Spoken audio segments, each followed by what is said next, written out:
everyone. Welcome back. Hope you've had a good morning. So I'm really pleased to welcome Diogo Cruz today, who is the head of digital marketing at Activo Bank, which is a large digital bank based in Portugal, kind of like the Portuguese Revolut. That's what you explained it as, right? Diogo is also a university professor and focuses on marketing. So we're going to have a session now on UI UX best practices on email and landing pages, which is something that we all need to know about and we probably all need to improve on. So over to you, Diogo. Thank you very much. Hello, good morning everyone. Sorry for being so wet, it's not normal for Portugal to be so rainy. So what I'm going to speak today a bit about Mautic purpose is a few tips on how to improve our digital marketing campaigns. So some small tweaks we can do in our campaigns in order to improve there.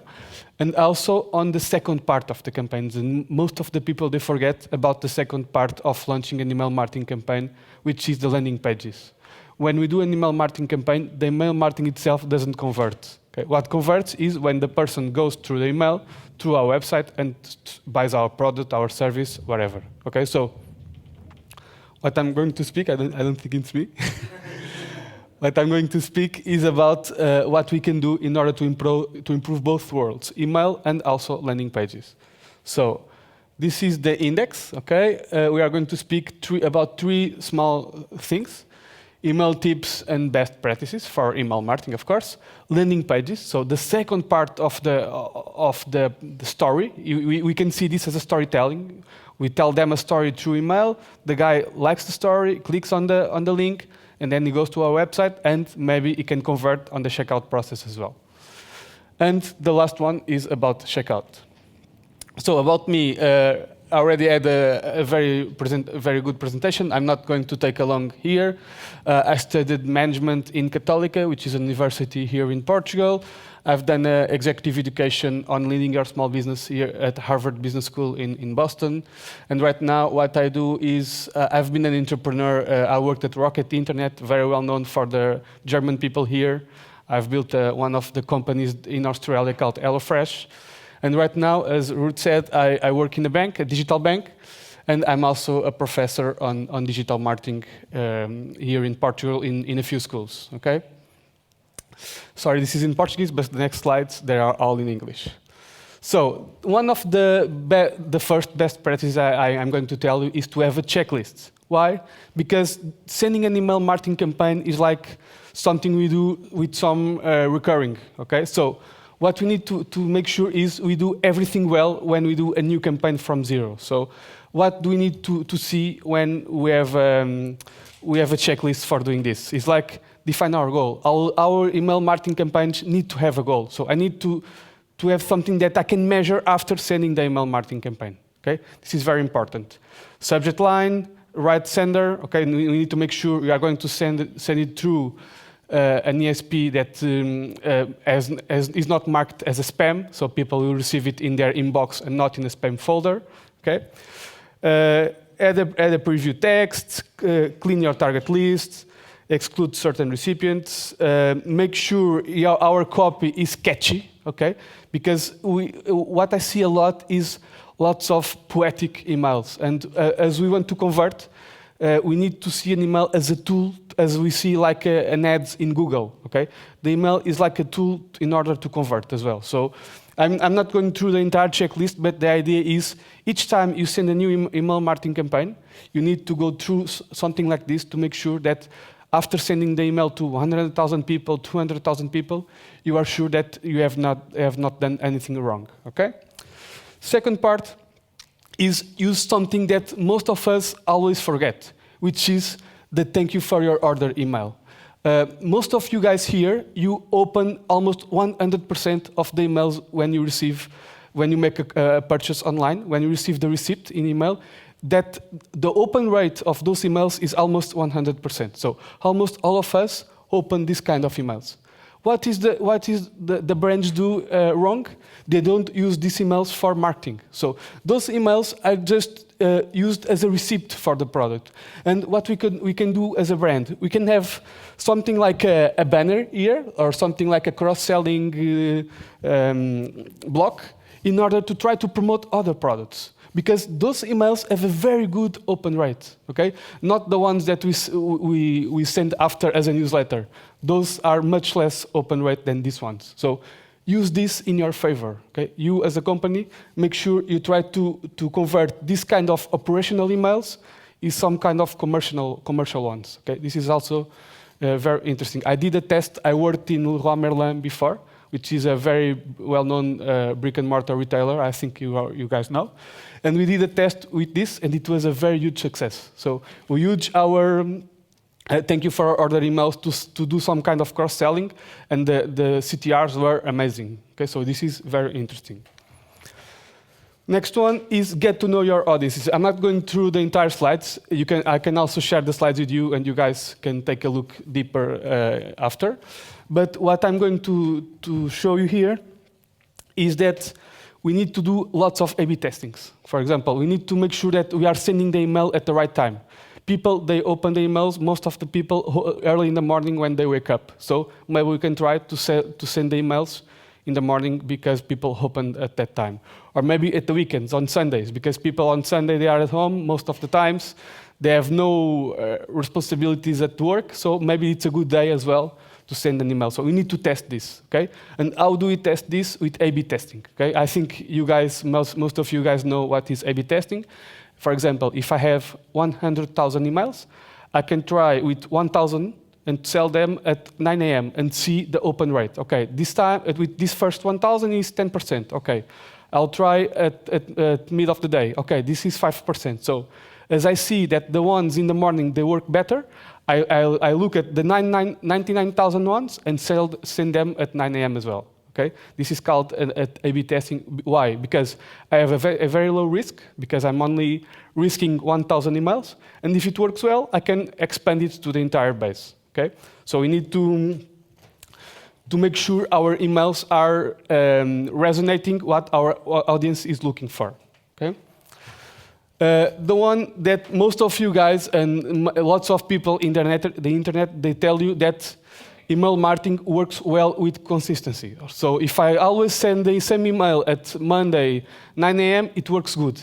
This is good, but if the emails start losing quality, you are going to lose the customer as well. So my advice here is focus on quality rather than frequency. You can even send the email always on Mondays at 9 a.m. There is no problem on that. But you don't need to send them every week. You can send them like once a month. Okay? You need to make sure that your quality is the thing that is getting you further. Okay? Is like people are clicking on your email because you have quality stuff in your email, and not just because you are sending this again and again and again every week. Okay? So frequency is not always the best thing to do. You just need to make sure that you always send at the same time, because people, they are aware that, okay, tomorrow morning I'm going to receive my mail. It's like the YouTube videos. The most successful YouTubers, they have this, they always publish at the same days, at the same time, in order for people to already know what to expect. Okay, tomorrow is Sunday, at 3 a.m. I'm going to see a video online from my favorite YouTuber, and the same applies here. Okay. Segment your email list. I think this one is already well known, but lots of brands, especially the small ones, they don't do this.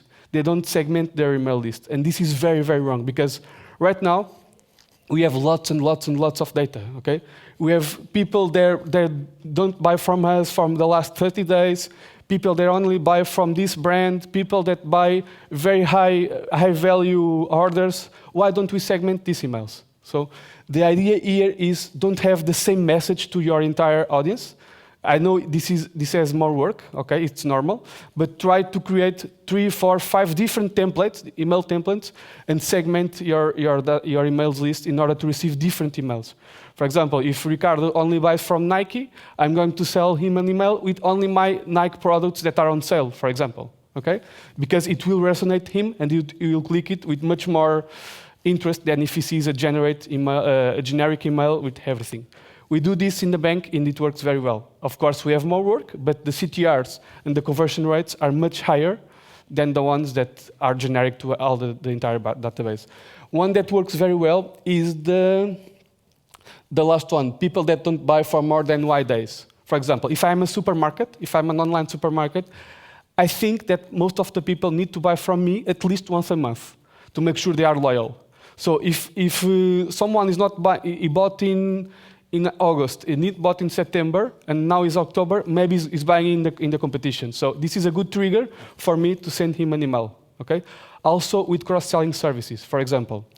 If I buy an air conditioning, for example, I did this in Leroy Merlin as well. If I buy an air conditioning, I know that 3 years from the date of the buy, is going to do maintenance. So what I'm going to do is I will automatically do a trigger that 3 years after the buy, I'm going to send him an email. Don't forget about your maintenance. Here it is a discount code for you to do the maintenance with us and not with any other company. Okay? This is also very important.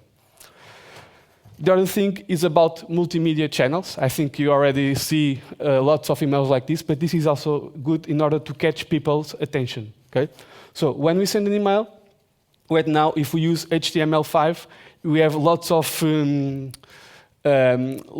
objects, lots of blocks that we can use in order to rich media our emails, to have our emails with images, with GIFs, with emojis. So make sure your email is eye-catching rather than just being plain text. Okay? Because when I speak about this, people always say, okay, but if I send them in a plain text, there are more browsers that can catch it and people can read it. But what will happen is people will not take care about your emails. If it is a very small email on a plain text, it's not catchy. So people can receive it, but they will not open it. Okay, so it's much more important that we focus on the opening rate, on the CTR and the conversion rate, rather than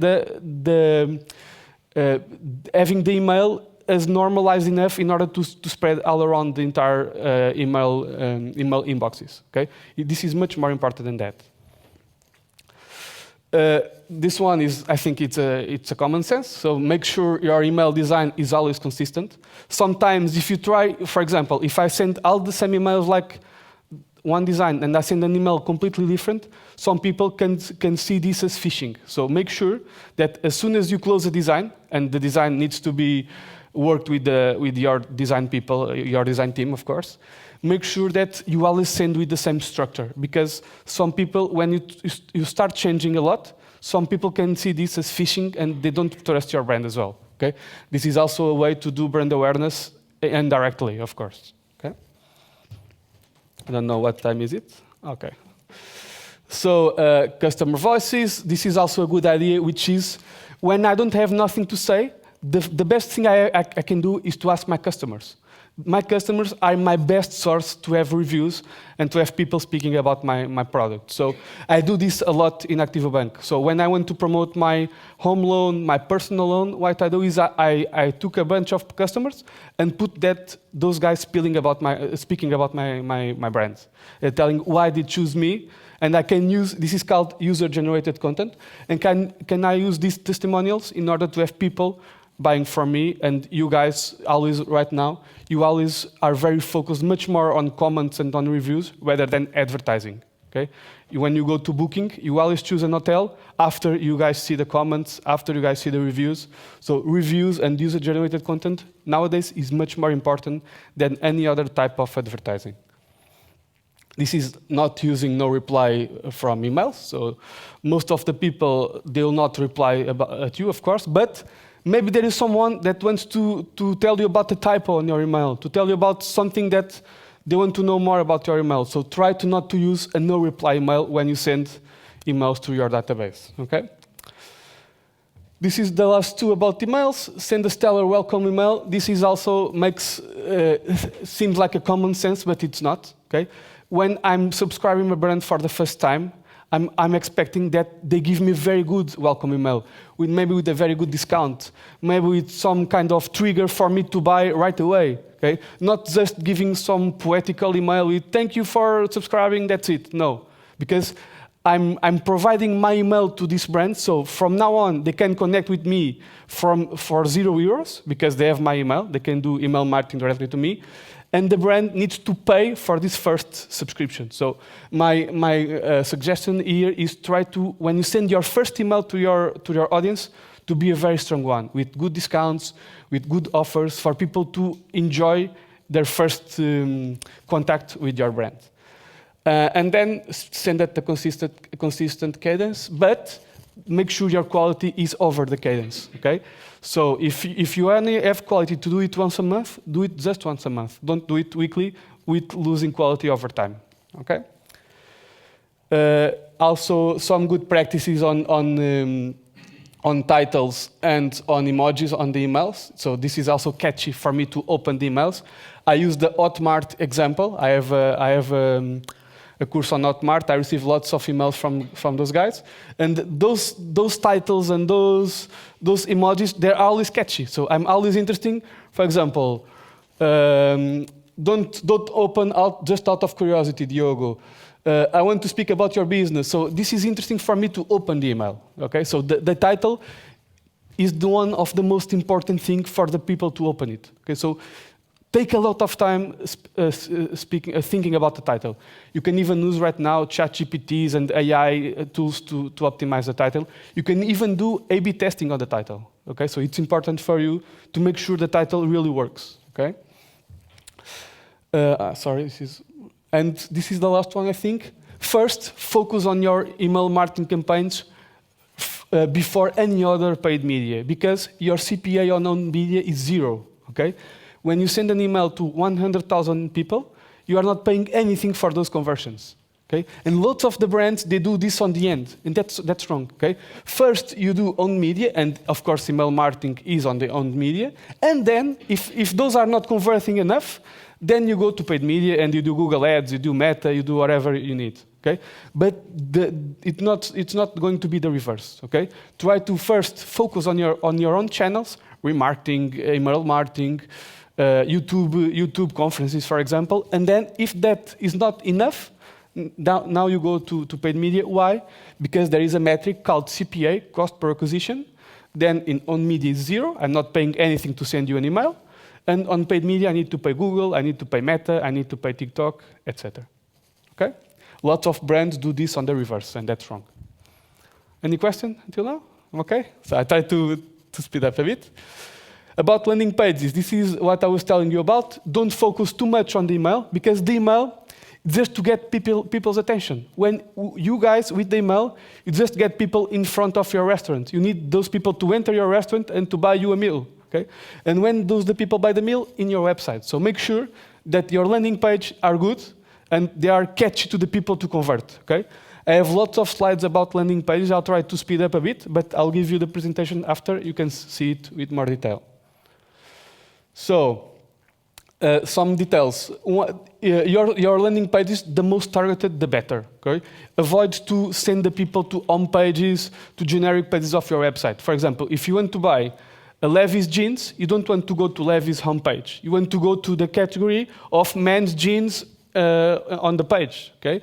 You want to go directly the most close to checkout as possible, because you, as a customer, don't want to lose time.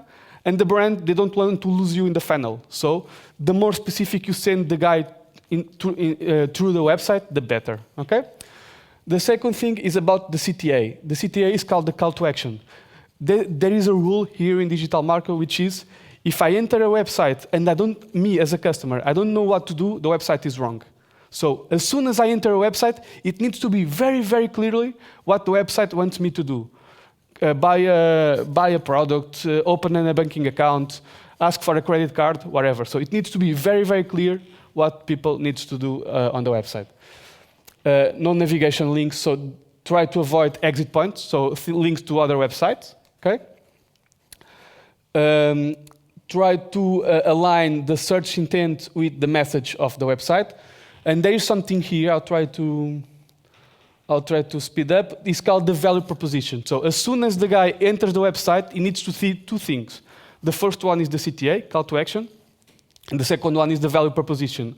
What is the answer to value proposition? And Ricardo knows this because he was my student before, is what I got from this. So what I win from being here. So what me as a customer have to gain in order to go through this website. Okay? So the value proposition is very focused on the customer and not on the brand. What do you guys win for coming here? Okay? I've got always an example. So one well done, which is open an account and receive a €100 voucher. That's good because the customer will know if he opens an account, he's going to have this kind of voucher. I've got a friend that did this in the beginning. He was a copywriter, which is IKEA had a 25% discount. So what this copy said, this one is wrong. What this copy said was, buy at IKEA and we give you a quarter.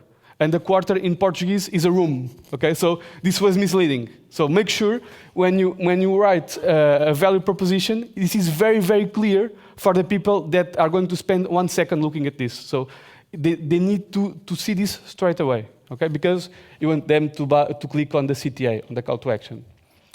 So the CTA also one of the best practices, which is 80% of the things you see in the internet, you see those in mobile, in your phone, not in your desktop.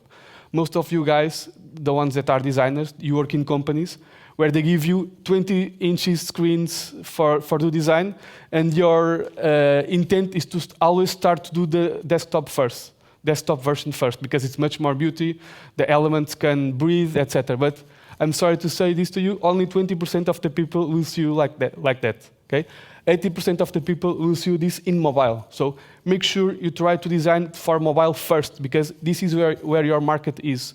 Don't do this in a very good Mac screen with 20 inches, because no one will see it like that. Okay? Of course, you'll do it, but after doing the mobile one first, because on the mobile one, you do the effort to prioritize things. When you design for mobile first, you need to think, okay, what I'm going to value more on this design. Okay? Also, one best practice, which is your CTA, it's always on the first screen as soon as you land the website. So no more, enroll now, subscribe now. Okay, so the first thing you see when you enter a web page is value proposition and call to action. That's the best practice here. So the best practice always should have a benefit, what I win with this. Okay, instead of sign up and guest on daily tips. Okay, this is a result of an A/B testing with more 33% result. And try to speed up. Try to use encapsulation and color contrast as well, because it gives you more context for what people are seeing and what you want them to see first. Okay? First, I want the person to fill this form and click on the CTA, and then they can read the rest of the website. But this is the thing I want people to do first. Contrast colors. So the CTA should always contrast in the website. So the background should always be a contrast color with the CTA. I'm almost finishing. Noise reduction in mobile. So when you are designing for mobile, don't forget the screen is much smaller than desktop. So try to make the website, this is a product page I like a lot, try to make the website the most clean as possible. Okay? When you look at this, you are already going to focus on the CTA, add to back, and on the price. Those are the two elements that the brand needs you to know in order to buy, and that's it. Okay? Time zone. Don't forget that people, when they are on mobile, they navigate with this finger. Okay? The fat finger, as you say. So try to design your menus in order to be navigable here, not upstairs. Most of the hamburger buttons before they were on top of the phones, and right now, if you see Instagram, if you see TikTok, they all moved to down screen. Okay? If you want to have a good benchmark on how to do mobile design, go to see social media apps, because those guys' main goal is to keep you the most time as possible in the app. So if you see those kind of patterns in the social media apps, because it was studied and it works. Okay? I'm almost finishing. This is an example of a menu downstairs. Try to avoid using ghost buttons, because those buttons can be misleading in order to be clickable or not. Okay? In desktop, you can put the mouse on top and it changes to a hand, but on mobile, if you don't make sure it is clickable, you are not going to click. Okay? and try to avoid using buttons with colors that appear to be inactive. Those buttons work, but as they are in gray, people, they don't assume right away they are active. Okay? So make sure you make those with colors that people know that they are active. So value propositions, I spoke about that before. I'm not going to spend a lot of time here. And comments online. So I already said this about you before. In your landing page, always have some kind of room to have a block with comments from your customers.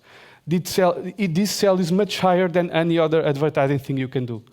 You don't always need to be 5 stars, but you need to make sure that you have the most comments as possible with real people, because this gives you strength to your brand. So if I know that all the people here bought from Mautic, I'm be much more aware to buy as well, because I know you guys, I know you're going to do the right choice. Okay?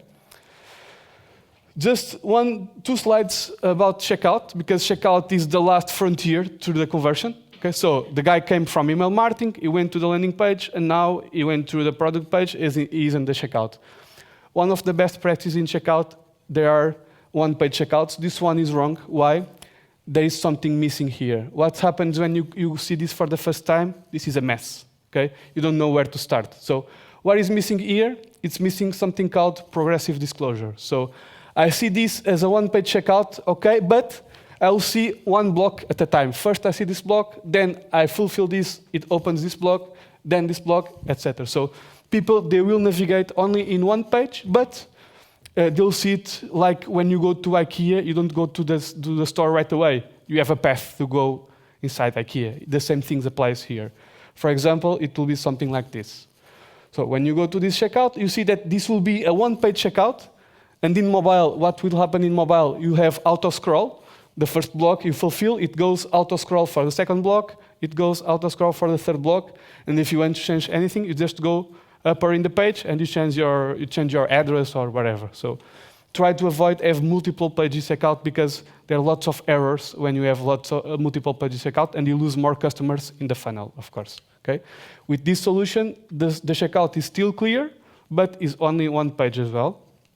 And for the last thing, I think this is the last slide. This is the last slide. Okay, which is checkout as a guest. What is checkout as a guest? Most of the brands they want conversions, so they value conversions more than subscribers. Okay, so the idea is you have an option for people to buy you without having to subscribe, and most of the websites they already do this.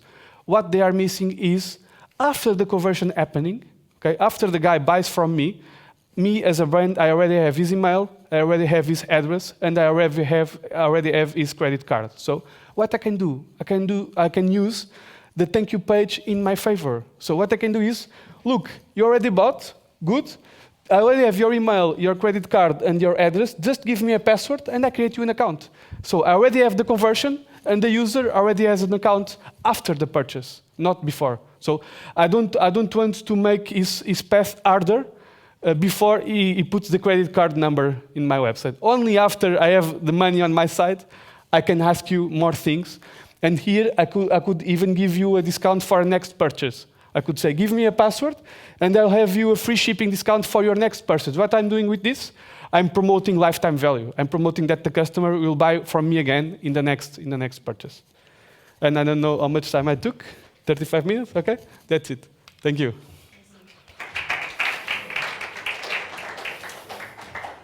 Thanks so much, Diogo. I think there's probably going to be a few questions from the floor. I can see some people waiting to raise their hands. So, yeah, do you want to go first, Joey? I can see you looking at me. So, yeah, I have a question regarding frequency. Mm-hmm. So, and I think many of us struggle with this, and I honestly want to know what you think. So we have newsletters sending out, and probably we try to send it in an optimal frequency. And we also have automations, which is happening based on what you do.